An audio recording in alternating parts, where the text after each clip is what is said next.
the Step. Thanks for tuning in to another episode of Talk About It Tuesday. Today we have a very special guest, one of my really close friends, all the way from New York City, Candace Brown. What's up, what's up, what's up? Now, for those of you who don't know you, please give us a little introduction. Tell us who you are. I'm originally from Riverside, California. I've now lived in New York for about 3 years, and I am a dancer, choreographer, teacher. Holla! So Candace has been part of Hit the Step faculty for the past 2 years. She is a creative mastermind when it comes to choreography and a brilliant teacher. She's taught all over the world, and we want to know what the process is like. We want to know what it takes to create some of your class stuff or stage stuff. I know you just worked with an artist recently, and we just want to know a little bit about what it takes for you to create.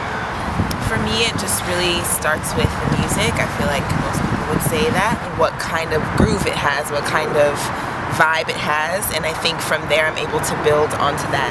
It's kind of different for class and for stage. For class, it's kind of more what I'm feeling in that moment. For stage, it's more, what's going to look good in the bigger picture as opposed to what kind of feels good for a classroom setting. So it changes based on the environment, but that's usually my process is the music first. And what kind of dancers are you drawn to, as far as class goes, as well as choosing dancers for stage work? I think for that, it's kind of the same actually. Details are big for me. Be clean, but still make it stand out in a unique way. And I think for me, that was an attraction of some of the first dancers who inspired me was Janet Jackson dancers, and I felt like they were a great example of dancers who have very unique personalities but can take the same step and bring it to life and be a team but still stand out enough to where you could watch one person and say, oh my god, I want to be like her. Yeah. To the next person, oh my god, I want to be like him. What's a piece of advice that you would give to someone that's watching?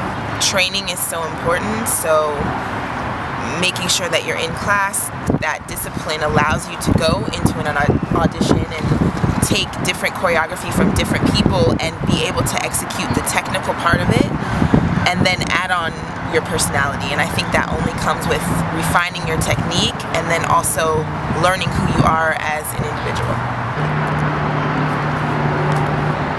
So we are in a park we think it's so important to be outside and feel the sunshine, and we're both huge on staying healthy. I do a lot of hiking. We went on a hike a few days ago. It was beautiful. We are in the classroom a lot, and it's nice to actually get outside.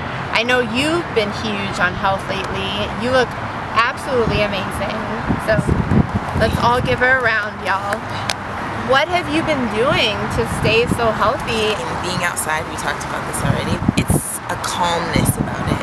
I think even in New York, Central Park is one of my favorite places to go. In a busy city where people are always around, when you come to a park, there's like a quiet calmness that happens, and I think you can relax, and I think you can think, and you can write, and you can create, you can listen to music, you can just have a moment to yourself.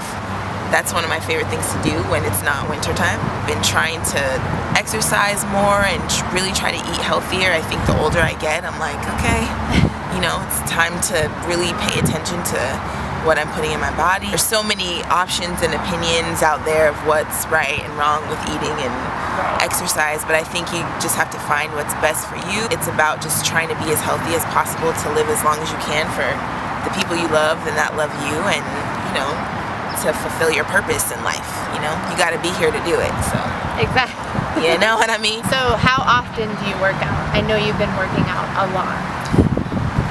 I try to go 6 days a week, at least 4. And I've kind of gotten into a habit of doing that. So it's become a lot easier than it was when I first tried to make that change. Now I feel crazy if I don't go, or guilty, crazy or guilty, one or the other. Especially if I'm at home and I just have my regular routine and schedule. Going to the gym in the morning is a part of that. I'm kind of the same way. I think it's been easier for me if I say I'm going to work out every day. At least something, right? Going for a walk, going for a hike, taking a class, taking a yoga class. It's kind of, like you said, making it more of a habit, I think really helps. For sure. You heard it. You heard it from the best. Listen up.